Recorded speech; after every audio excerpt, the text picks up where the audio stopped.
Assalamualaikum warahmatullahi wabarakatuh. Perkenalkan nama saya Andi Arianto. Saya dari mahasiswa Universitas Pelita Bangsa. Dengan NIM 1122 10 539, saya dari kelas MA 22C03. Sebelumnya saya izin memaparkan materi dengan judul Komunikasi dan Negosiasi Bisnis. Tugas ini bertujuan untuk melengkapi tugas UAS akhir semester saya. Oke, langsung saja. Pengertian komunikasi dan negosiasi bisnis. Komunikasi bisnis adalah proses penyampaian informasi secara efektif antara pihak-pihak dalam dunia usaha, baik secara lisan, tulisan, maupun visual, untuk mencapai tujuan bisnis tertentu. Lalu negosiasi bisnis adalah proses tawar-menawar antara dua atau lebih pihak untuk mencapai kesepakatan yang saling menguntungkan dalam konteks bisnis. Selanjutnya ada manfaat komunikasi dan negosiasi bisnis. Manfaatnya apa aja sih? Manfaatnya adalah meningkatkan efektivitas kerja dengan menyampaikan informasi yang jelas dan tepat. Lalu membangun kepercayaan dan hubungan baik antar mitra bisnis. Lalu meminimalkan konflik melalui penyelesaian yang saling menguntungkan. Selanjutnya mempermudah pengambilan keputusan dan kerjasama jangka panjang. Lalu yang terakhir, meningkatkan reputasi dan kredibilitas perusahaan di mata klien dan rekan bisnis. Unsur-unsur komunikasi di PT Yamaha Musik Manufacturing Asia. Ya, di sini saya akan menjelaskan secara pengalaman pribadi saya selama saya bekerja di PT Yamaha Musik Manufacturing Asia. Komponen komunikasi. Di sini unsur-unsurnya ada komponen komunikasi. Komponen ini menggambarkan elemen-elemen dasar dalam proses komunikasi, yaitu ada pengirim, sender, pihak yang mengirimkan pesan, bisa manajemen, supervisor, atau karyawan. Lalu ada pesan message, informasi yang disampaikan, misalnya instruksi kerja, kebijakan perusahaan, atau laporan produksi. Lalu di sini ada media atau saluran, channel, yaitu jalur komunikasi yang digunakan. Lihat bagian saluran komunikasi di bawah. Lalu ada penerima, receiver, yaitu karyawan, tim, atau pihak lain yang menerima pesan. Lalu yang terakhir ada umpan balik, feedback, respon atau balasan atas pesan yang dikirim. Ya, selanjutnya di sini ada saluran komunikasi. Saluran yang digunakan di PT Yamaha Musik Manufacturing Asia biasanya terdiri dari komunikasi formal, yaitu rapat koordinasi departemen, memo internal atau surat edaran, email dan internet perusahaan. Lalu yang terakhir ada SOP. SOP itu standar operating prosedur dan buku panduan kerja. Di sini juga ada komunikasi informal. Komunikasi informal yaitu obrolan antara karyawan saat istirahat, lalu ada grup WhatsApp atau line internal, lalu ada percakapan spontan di lantai produksi. Lalu ada komunikasi vertikal, yaitu dari atasan ke bawahan, seperti instruksi kerja atau briefing. Lalu dari bawahan ke atasan, seperti laporan atau masukan. Lalu gaya komunikasi yang digunakan di PT Yamaha Musik Manufacturing Asia adalah gaya direktif, yaitu umumnya digunakan oleh atasan untuk memberi instruksi yang jelas dan tegas. Ada gaya partisipatif, yaitu digunakan dalam diskusi tim, brainstorming, atau rapat yang melibatkan pendapat dari berbagai pihak. Lalu ada gaya persuasif saat mencoba meyakinkan pihak lain, misalnya saat presentasi ide perbaikan sistem produksi. Lalu ada gaya empatik dalam situasi penyelesaian konflik atau saat memberi dukungan emosional pada karyawan. Lalu di sini saya akan memberikan contoh komunikasi atau negosiasi yang pernah saya alami di PT Yamaha Musik Manufacturing Asia. Latar belakang. Pada awal kuartal produksi, terdapat penurunan efisiensi di salah satu lini perakitan keyboard elektronik. Hal ini menyebabkan target produksi harian tidak tercapai selama beberapa hari. Tim produksi mencurigai bahwa waktu tunggu antara proses terlalu lama akibat kurangnya koordinasi antara bagian perakitan dan bagian quality control.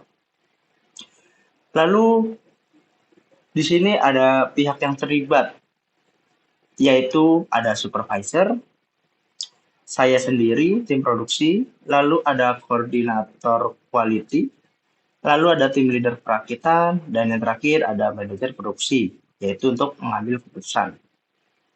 Lalu tujuan komunikasi atau negosiasi ini apa sih? Yaitu tujuannya adalah menyampaikan keluhan terkait keterlambatan proses QC atau quality control. Lalu menegosiasikan penyesuaian jadwal inspeksi agar alur produksi lebih lancar. Lalu yang terakhir di sini ada mencapai kesepakatan pembagian tugas dan waktu inspeksi tanpa mengorbankan kualitas. Lalu selanjutnya di sini ada analisis komunikasi atau negosiasi yang pernah saya alami. Analisis komunikasi atau negosiasi. Gaya komunikasi. Di sini gaya komunikasinya menggunakan gaya direktif saat menyampaikan masalah dan partisipasif saat mencari solusi bersama dalam rapat. Lalu di sini untuk strategi ada diskusi berdasarkan data produksi, melibatkan lintas departemen, dan mencari solusi win-win-win solution. Lalu saluran komunikasi, yaitu menggunakan rapat formal, instruksi lisan, dan form digital harian antar departemen. Lalu hambatannya yaitu adalah kurangnya koordinasi jadwal, beban kerja quality yang tinggi, dan kekhawatiran yang disalahkan. Lalu solusinya apa sih? Solusinya yaitu penyesuaian jadwal inspeksi, penambahan staf quality, saat jam sibuk, dan komunikasi rutin harian secara digital. Lalu studi kasus laporan bisnis format 5W1H. Ya, kali ini kita akan membahas studi kasus laporan bisnis format 5W1H. Yang pertama, what? What itu adalah apa yang terjadi? Terjadi insiden miskomunikasi antara tim sales dan tim warehouse yang menyebabkan keterlambatan pengiriman barang ke customer selama 2 hari. Akibatnya, customer menyampaikan komplain resmi kepada perusahaan. Lalu di sini ada yang kedua, when? Kapan terjadi? Insiden terjadi pada hari Senin, tanggal 30 bulan Mei tahun 2025, setelah periode libur long weekend. Lalu di sini ada where, di mana terjadi. Insiden terjadi dalam proses koordinasi internal antara tim sales dan tim warehouse, khususnya pada sistem dan prosedur pengiriman barang. Lalu yang keempat ada who, siapa yang terlibat? Yang terlibat yaitu tim sales sebagai pihak yang menerima dan mencatat pesanan customer. Lalu ada tim warehouse sebagai pihak yang menyiapkan dan mengirimkan barang. Lalu customer sebagai pihak yang terdampak keterlambatan. Lalu manajer operasional sebagai penanggung jawab yang menangani penyelesaian masalah. Lalu yang kelima ada why, mengapa terjadi. Jadi apa yang bisa menyebabkan hal itu terjadi, yaitu miskomunikasi terjadi karena tidak adanya konfirmasi ulang antara tim sales dan warehouse setelah libur panjang. Lalu ada sistem pencatatan manual yang digunakan saat itu tidak mengirim notifikasi otomatis sehingga jadwal pengiriman terlewat.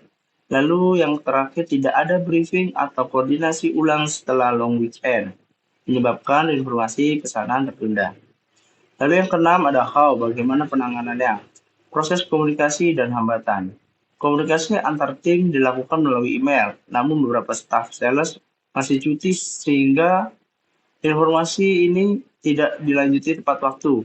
Lalu yang warehouse menganggap tidak ada pesanan prioritas karena tidak mendapatkan konfirmasi resmi.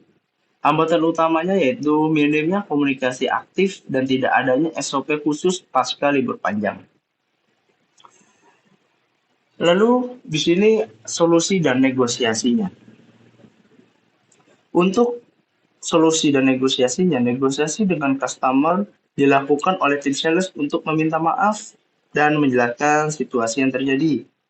Lalu kita memberikan kompensasi pengiriman gratis dan diskon pembelian berikutnya diberikan sebagai bentuk tanggung jawab perusahaan. Secara internal dilakukan yaitu pembuatan SOP, koordinasi pasca libur nasional, lalu penerapan sistem notifikasi otomatis digital untuk pesanan aktif, lalu ada briefing pagi wajib pada hari pertama setelah libur panjang.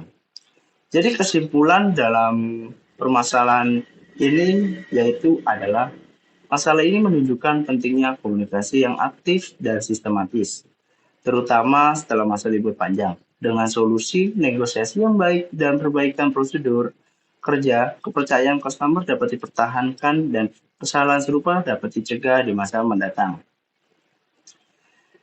Ya, berikut adalah contoh studi kasus yang saya bahas terkait pengalaman di tempat kerja saya, dan sebelumnya kita juga sudah membahas tentang studi kasus laporan bisnis format 5W1H.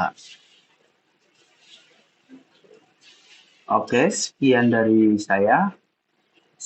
Selebihnya saya mohon maaf apabila ada kekurangan dari pembahasan atau perkataan saya yang mungkin tidak berkenan atau dapat merugikan pihak-pihak yang lain. Sekian, terima kasih. Wassalamualaikum warahmatullahi wabarakatuh.